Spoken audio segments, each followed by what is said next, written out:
Hopwight's eyes slowly opened, his lids struggling to open through a fine layer of what felt like cement. He let out a groan, sitting up slowly from his position atop a rough gnarled wooden floor. He shook his head, thankful that it wasn't pounding from last night's drinking. Wait, drinking? Hopwight's face burned as if he'd just been blasted with plasma, the heat searing his flesh, as he remembered how he had humiliated himself by gallivanting around as if he were some kind of civilian. He fought the urge to cover his face in his hands, as such a display would only serve to embarrass him further.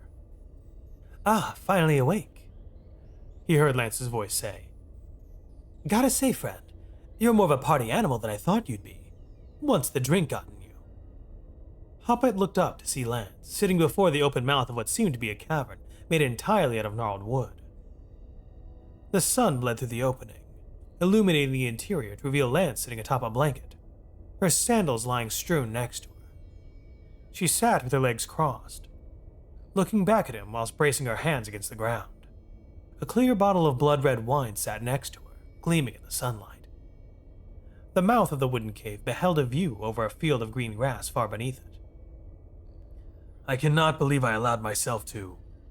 Hopwite began, before abruptly shutting his mouth, drawing his lips to a fine line. Lance lifted a dark eyebrow. "Get drunk?" Hopwite said nothing in response, but Lance still continued. "I didn't think that the peace would affect you in such a way.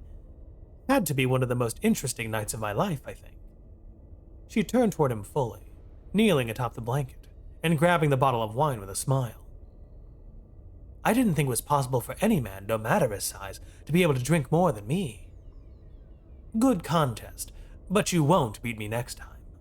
Hopwite turned his head from her slowly, as to not seem in any way flustered. The mere thought of his humiliating behavior last night, what he could remember of it anyway, was enough to nearly sear his flesh. He would not let Lance see his eyes to know the embarrassment there. Thankfully, he hadn't taken off his armor last night. Who knows what would have happened if it hadn't been on. But he had removed his helmet.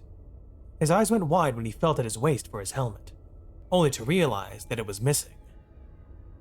Hopwite stood like a boulder rising from the earth, before promptly turning around to stare at the second mouth of the cavern. It was a tunnel of gnarled wood, dark and leading to who knew where. With his vision, he was able to see much further in the darkness than a normal human would have, even without his helmet. But he had no idea where the exit to the strange place was. Best to jump out of the cavern's mouth and... "Calm down," Lance told him firmly. "I have it right here," she told him as Hopwite's eyes fell upon her. "You said I could have a look at it while you slept. Had a feeling you would freak out a bit once you woke up." As she stood, Hopwite could see his helmet, sitting right in front of where Lance had been laying. The black metal gleamed in the morning sunlight, and he held back a sigh of relief. He quickly approached it, moving around Lance to lift it from the blanket and slip it over his head. The familiar weight of the helmet served to comfort him, both for the rightness of it and the thought that none would be able to see the red staining his cheeks. He turned to Lance. "The activities of last night are to be kept confidential from Private Michael until further notice. Is that understood?" Lance lifted a couple of fingers to her lips and giggled. "Don't worry. He won't be hearing about what happened from me. The other elves, though," she said with a shrug. "Can't say for them. But I heard that Michael left the party early with an elf girl, so he may not have heard anything yet." Hopwite's skin went cold. "Where is their location?" he asked urgently. "We have to find him. He could be in danger." Lance placed a hand gently on his arm and smiled. "He's fine, trust me. He's in this route somewhere, no doubt. We just have to head downward, since this is practically the top of the cluster," she said, pointing to the dark exit behind him. "How do you know that this is where he ended up?" Hopwite asked. "He could be anywhere in the Bastion by now." "The death day technically doesn't end until day breaks, but some elves do tire of the celebrations and gather in the nearest root cluster to rest. This is the closest one to Moreau's party, so if Michael did come to rest, it'd be here," she told him, kneeling down to begin strapping on her sandals. We'll leave the wine. I don't feel like drinking anymore after last night. Unless you want to. Negative, let's move out, Hoplite said, sparing the briefest of looks for the bottle before turning away. For the briefest of instants, Hoplite had seriously considered taking the bottle with him, a temptation that sent a chill of fear up his spine. He was beginning to want. A thing does not want, Commander's voice screamed in his ear, nearly causing Hoplite to jump. How had he gotten on Arculus? How did he know that Hoplite wanted more drink? Either way, if Commander had found Hoplite, that was a good thing. He had disappeared along with Lord Jin, meaning that Turna would soon rise back to its feet as its master had returned. Hope filled Hoplite as he examined the surrounding cave. But Commander wasn't there. It was just Hoplite and Lance. No one else. Another cold spike in his spine. What was happening to him? Hoplite had never before suffered from auditory hallucinations. Did one of the implants in his brain short circuit? Was it one of the coprocessors? A part of the synaptic accelerator? There was no way to tell until he could see a professional. For now, he needed to keep this in mind in case it happened again. Lance shook her head with a small smile, standing after putting on her sandals. Hoplite then promptly turned and began into the tunnel, Lance quickly following after him, despite her poor footwear. The winding tunnels of blackness made Hoplite truly wonder if Michael would ever set foot within this place. After all, with how he had been reacting to the dark, this would have been the last place Hoplite would have expected the Marine to go. Unless he had a light source, which Michael indeed would have. Hoplite knew for a fact that the Marine had taken one from Hoplite's escape pod before they had come to this party. Hopefully, Michael would have left the flashlight on. That would make locating him significantly easier. Still, no matter how far they delved, no light could be seen anywhere from within the tunnels. It wasn't until they reached the bottom of the cluster that they finally found him, sitting right at the mouth of a root cavern. Michael was splayed out on his back, his feet just barely sticking out of the mouth of the cave. Hoplite quickly activated his thermals, seeing that Michael was indeed alive. He rushed over to the Marine's side, his quick footsteps crunching wood and seeming to shake the whole root cluster. Lance struggled to keep up with Hoplite, her sandals slowing her considerably before she finally caught up with him. Michael's face was pale, his eyes bloodshot and his eyelids dark and puffy. Had he been exposed to some kind of chemical weapon? Damn Hoplite's dulled senses for not forcing Michael to wear his mask. Or was the Marine just sleep-deprived? Hoplite leaned in closer, Michael's blue eyes finding him and grinning. Hey, sir. Sorry, I got busy last night. All night, really. She didn't let me sleep, Michael whispered. You got any water? Hoplite shook his head. Not on me. Who didn't let you sleep? Were you held prisoner? Did this girl torture you? Lance just sighed. I wouldn't say torture. Look at that stupid smile on his face, Lance pointed out. Indeed, Michael was smiling. That had to be the best, worst night of my life. Or worst, best night? I wanted to sleep, but oh man. Hoplite's brows knit in confusion. What are you talking about? Intel now, Private. Michael's breath caught for a moment, cold fear replacing his tired expression. Lance looked up at him with an eyebrow raised. I think he got snagged by a humanophile. Michael groaned as he lifted a hand towards Hoplite, who took it gently. Hoplite then easily hefted Michael to his feet, the Marine's eyes widening a moment before he let out a loud belch. Hoplite's brows remained knit. A humanophile? What kind of term was that exactly? You remember those girls that kept latching on to you last night, Hops? Lance asked as she stood. Affirmative. Very unprofessional behavior, Hoplite said, recalling the multiple incidents where an elf woman would clasp onto him in a very inappropriate manner, whispering to Hoplite about the things they could do to him should he follow them back to their homes. Thankfully, Lance had battered them off of Hoplite in a drunken fury, for he had no mind at the time to do it himself. Michael took a deep, shuddering breath. teeth clenched as he looked back into the root cavern.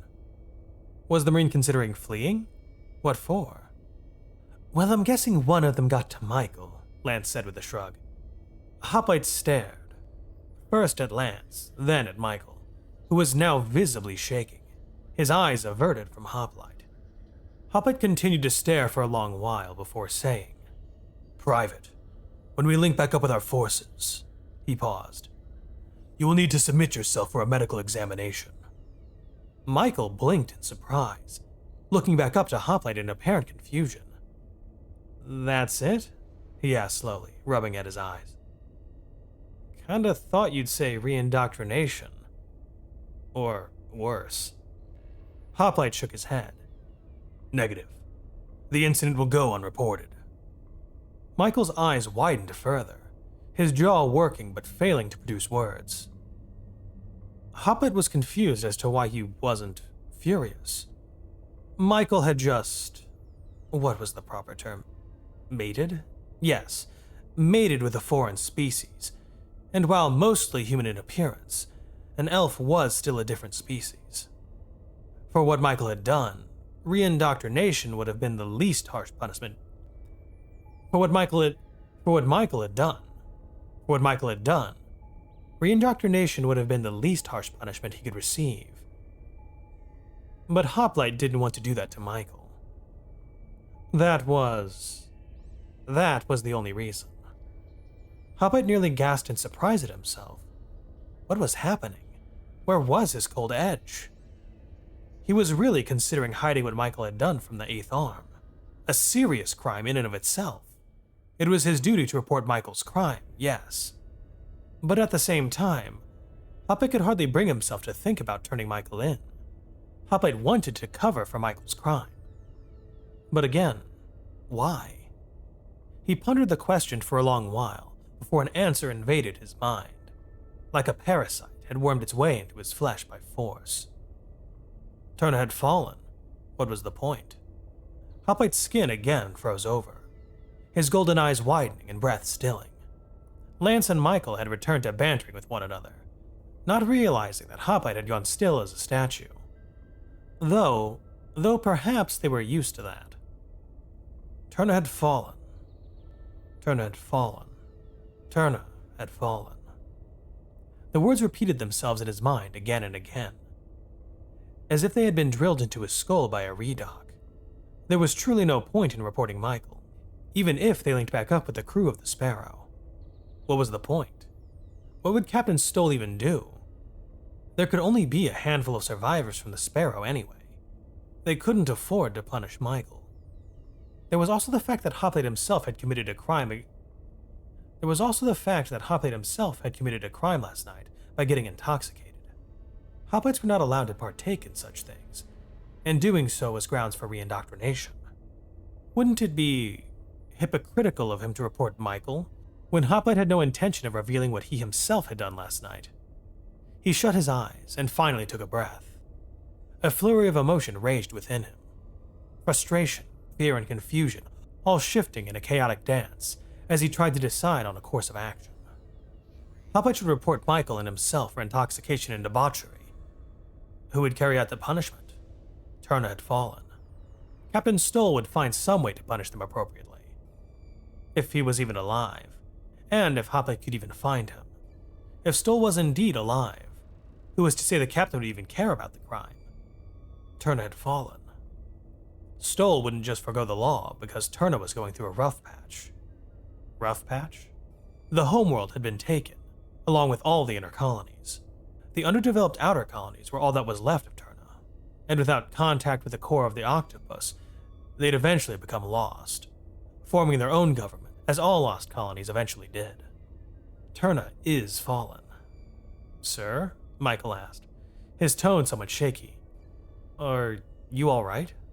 We need to retrieve the equipment you dropped last night, Private, Hoplite said, relief filling him as he remembered the lost ballistic mask. The immediate task that needed doing helped to stave off the horrid thoughts that assailed him. He would think more about what should be done about Michael and himself later. But for now, they would simply focus on retrieving the mask from the root bowl. Then it would be back to the Fiend Wall. No more delays. "Garival," Lena said as she approached him, "I managed to get some of the blood. Just a small bit, beneath my fingernails, along with a fair few other samples just in case." Garival looked up from his desk to stare at her, a dark eyebrow lifted quizzically. Garival was Lena's teacher in biology, and his Doka was able to see the twisting ladders of the blood. Lena found it so interesting that such tiny organisms made up everyone's being. If only she could see them for herself. Oh, there were diagrams that Garival had drawn, of course, but Lena still craved to see what her mentor could. "Blood from Hoplite? Why, did you scratch him?" he asked her. "I'm surprised he didn't kill you for it." Lena's face grew red and she shook her head. "Not Hoplite. Another Outworlder man who accompanied him," she told him. "I'd rather not reveal how I got my samples. Now, if you would just see the ladders of his blood." "I wanted Hoplite's blood specifically, Lena," Garival said gently. "But a sample from another Outworlder may just be what I need. Hold up your fingers, please." Lena obliged him, lifting her reddened nails for Garival to inspect. Those bright green eyes of his stared for a long while, before he finally settled back in his seat, a hand on his chin. Concerned eyes found Lena's, and she could see confusion in them. "Hoplite certainly is an Outworlder," Garival said. "I did not lie to the Harkal when I claimed that.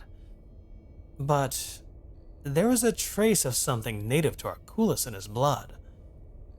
Not his human genetics, certainly, but the blood of Zod flows within him, as it does all life on Arculus. Just a trace of it, but it is certainly there." Lena's eyes widened a fraction at this discovery. The implications of this knowledge were mostly unknown to her, but Lena did realize its importance. "Do you think you could be able to draw on Foundation?" she asked him, genuinely curious as to his answer. "And just a small trace could make it so, but that is not my main focus," Garival told her, weaving his fingers together to stare seemingly right through her. "There was another trace of something in Hoplite's blood I saw that day, also native to our world. I had hoped that I had merely imagined it." Lena kept silence, the next words Garival uttering sending her into a panicked gasp. "I have seen this type of blood only once before, but I could never forget it. I believe Hoplite's blood is draconic," Garival told her with a slight shudder. Lena shook her head, wobbling on her feet as she stammered. "A child of the Pillars Unbound? No, the trace is too faint for that. I will need to find Turlin, wherever he has disappeared to, and access his library. I must do more research," Garival said, determination replacing the fear in his gaze. Pillars saved them all. If Lena understood what Garival proposed, then Hoplite was the child of a dragon.